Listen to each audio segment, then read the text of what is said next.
Mirdita, kur lindi interneti? E dini se çfarë ndodhi pardje? Ndodhi diçka që është e lidhur direkt me internetin dhe në qoftë se nuk do të ekzistonte interneti qoftë edhe një ditë, gjithë bota që ne njohim do të shkatërrohej brenda një dite, sepse gjithë jeta jon është e lidhur me internetin. Por çfarë është interneti dhe kur lindi? Është një informacion që të gjithë duhet ta njohin, sepse së pari njëherë është për informacion personal, por ne jemi të lidhur direkt me internetin, kështu që për vendimin tim është e nevojshme që secili duhet të njohë këtë informacion. Kështu që në fund të kësaj videoje do të dëshiroj që secili prej jush të lëjë një koment dhe ta shpërndani këtë video. Dhe tjetra, kush është rastësisht dhe nuk e ka bërë ende, le ti bëj like faqes që të shihemi sërish dhe ju falenderoj që jemi për bashkë. Çdo gjë filloi nga nevoja, sepse duhet të dini që nevoja është ajo që të bën që të mos të flesh gjumë gjithë natën. Dhe lindi në Amerikë, si gjithmonë, në vitin 1969, unë sa kisha lindur, por në nëntor të vitit 1969, në ARPANET, që është një shoqëri që krijoi ARPANETin, krijoi atë që përpara se të zhvilloi Etherneti ose interneti që ne i themi internet, por shkruhet Ethernet në të vërtetë. Pra, lindi për një nevojë, sepse brenda zyrës ata kërkonin që të lidhnin kompjuterat, sepse u lodhën duke transmetuar datat ose informacionet nga kompjuterin, me fjalë me hardisje dhe me disje. Dhe kërkonin një lidhje të brendshme, pra brenda një zyre. Dhe nga këtu filloi lidhja. Pra lidhja e parë nuk ishte interneti, por ky ishte ARPANET. Dhe filluan që të kërkonin se si mund të lidhin kompjuterat. Më në fund ja dolën. Lidhen kompjuterat, por ishin vetëm lidhje të brendshme, pra brenda një zyre. Por në të vërtetë në vitin 1976 lindi interneti që njohim sot. Dhe si lindi? Lindi pra pikërisht nga nevoja. Ishte një printer, një stampant, një printer që ishte i lidhur me kompjuterat e tjerë. Nuk ishte i lidhur me kompjuterat e tjerë. Dhe të gjithë shkonin për të printuar, pra nga kompjuterat e zyrës, për të printuar disa faqe. Dhe si e keni parasysh kur lidh internetin ose me kompjuterin ose me printerin. Më vjen stampante, por është printer. Dhe nga këtu lindi idea. Kush e bëri këtë? Ishte një Metcalfe, quhet, Robert Metcalfe, ky inxhinier informatike, dhe ky çfarë bëri? Lidhi kompjuterin e tij, sepse për herë të parë ai u lodh, dhe lidhi kompjuterin e tij me printerin. Dhe gjën e parë që bëri me kavo, me një kavo nga kompjuteri i tij në printer. Dhe filloi që të printonte. Pastaj të gjithë zyrës, pra zyrës ku ishte ai dhe të gjitha zyrave brenda atij pallati, pra asaj ndërtese.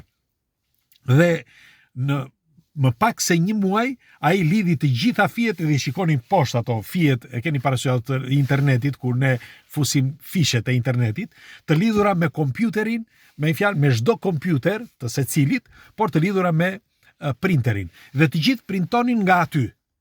Pra, të gjithë printonin nga ku ishin ulur, filluan që të printonin në mënyrë automatike nga vendi punës, pra në printer. Dhe nga këtu i dhan emrin Ethernet, pra internet. Dhe nga ky moment lindi interneti. Pra në vitin 1976. Por nuk ishte vetëm ky, sepse ky ishte fillimi, pra brenda një zyre, brenda një vendi të vogël. Ideja ishte që të bëje një transmetim tej zyrës, pra brenda një qyteti, brenda një shteti dhe brenda gjithë botës, pra në secilin shtet të botës. Dhe kjo ide lindi në vitin 1983. Në vitin 1983, një tip i quajtur Vint Cerf, më duket, Vint Cerf dhe Robert Kahn. Vint Cerf dhe Robert Kahn, të dy këta, bën në vitin 1983 bën një shpikje, si mund të quhet, që ishte ajo që revolucionoi, sepse si do të bëje ti nga një vend në tjetrin, duhet që ti numëroje të numërojë kompjuterat. Pra, unë nëse do dërgoj nga këtu, nga interneti që kam këtu, në një kompjuter atje, në një kompjuter atje, duhet që secilit kompjuter të jap një numër. Dhe nga këtu lindi IP-a. Dhe IP-a, që ju e për ata që nuk e din, IP-a është një identifikim i një kompjuterit tënd. Ti nëse nuk ke IP, nuk mund të përdorësh dot një kompjuter, sepse ku do të vinë informacionet. Pra, identifikimi i një kompjuteri, dhe ky ishte revolucioni i internetit. Pra, në vitin 1900, si pastaj u zhvillua në vitin 1986. Nga viti 1986 u përhap gjithandej që filluan që të dërgonin informacione, pra data, me anë të IP-s. Dhe nga këtu lindi interneti. Tani do të tregoj se çfarë ndodhi pardje. Google-i kanë lindur rreth vitit 2000 ca, nëse mbani mend, dhe Google-i është ai që mban në këmbë një pjesë të informacioneve që ne shpërndajmë, sepse interneti është baza, pra që lidhemi mes njëri tjetrit, por ti duhet të kesh një motor kërkimi. Pra, si do futesh ti në internet? Dhe ka disa motore kërkimi. Për shembull, është Microsofti, është Google-i, është Mozilla, pra dhe Apple. Pra, secili ka një motor kërkimi që e ka krijuar për të futur ti si një tip porte. Është një portë që futesh aty dhe ti kërkon informacionet ose merr informacione. Ose jep informacione, i dërgon. Dhe ato informacione ku ti i dërgon, je i detyruar që ti të kalosh nëpërmjet kësaj porte, dhe porta është në këtë rast është Google-i dhe Microsofti. Microsofti për shembull, dal nga dal po e braktis. Por Google-i ka një pjesë të madhe, sepse për shembull, të gjithë telefonat që ne përdorim, jo iPhone-at, por Samsung-ët, janë të shoqërisë të kompanisë, sepse ka një pjesë të aksioneve të Google-it.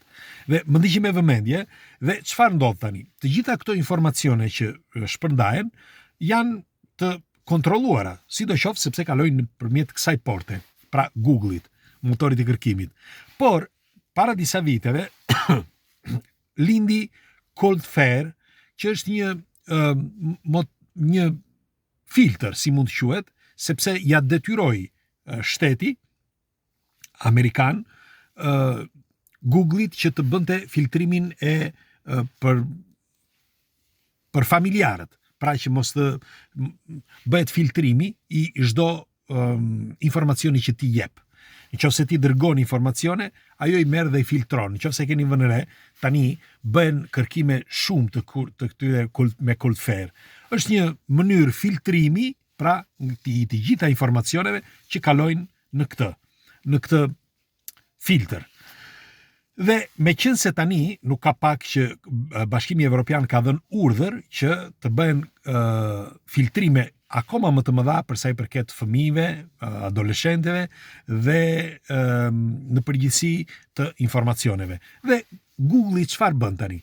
Bën filtrime akoma më të mëdha, pra e ka shtuar dozën e filtrave. Dhe ka disa programime që ata brenda Google-it, pra brenda portës së Google-it, i vendosin këto filtra, këto programe që të futen tek filtri, pra i Cloudflare-it. Dhe nga ky moment fillohen që të bëhen pastrime të fjalëve. Për shembull, nëse ti bën fjalë kyçe, vendos fjalët për shembull të fëmijëve apo të këtyre pedove etj, apo të çdo lloj gjëje, të vrasjeve apo ku ta di unë, ajo i filtron, sepse duhet që të filtrohen, është detyrë tani nga Bashkimi Evropian. Dhe çfarë ndodhi? Në Australia, në Zelandën e Re, ndodhi një glitch, një problem, pikërisht pra në këtë filtrimin e këtij Cloudflare-it. Dhe nëse e mbani mend, pardje nuk kishte shans që të futeshe në disa faqe interneti, nëse mbani mend, dhe të shkarkoje gjëra apo të futeshe që edhe të dërgoje gjëra, pra informacione, sepse pikërisht pra sepse ishte bllokuar për një moment që ishte 4-5 orë që shkaktoi probleme kaq të mëdha për 4-5 orë, që ju nuk e keni iden. Merrini me mend tani në qoftë se nuk do të kishte internet në gjithë botën, se çfarë mund të ndodhte. Pra kjo ishte vetëm një filtr i thjesht për të filtruar informacionet që futen dhe dalin. Dhe merreni me mend në qoftë se ne nuk do të kishim internet për një ditë. Nuk e keni iden se çfarë ndodh. Bota që ne njohim shkatërrohet totalisht sepse, si ju thash, çdo gjë është lidhet me internetin, ne marrim dhe japim nëpërmjet internetit.